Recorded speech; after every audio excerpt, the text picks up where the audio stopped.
How to use Microsoft OneNote on Android. Hello everyone, this is Max. Welcome back to another tutorial video.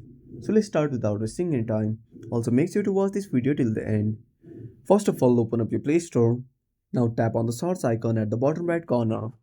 Now simply tap on the source bar and type OneNote.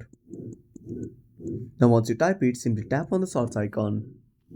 Now tap on Microsoft OneNote and tap on install. Now wait for some time. While the APK is being installed, make sure to subscribe our channel and hit the bell icon. Now once the APK is installed, simply tap on open. Now give the permissions. Now wait for some time.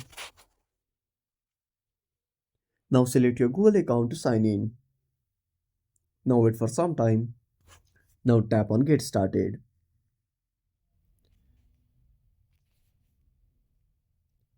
Now to create a note, simply tap on the plus icon. Now add a note. Tap on three dots. You can also access different settings.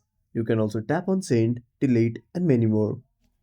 Now once you're done, simply go back. And that's it. Thanks for watching. Make sure to subscribe our channel and hit the bell icon. See you in the next video.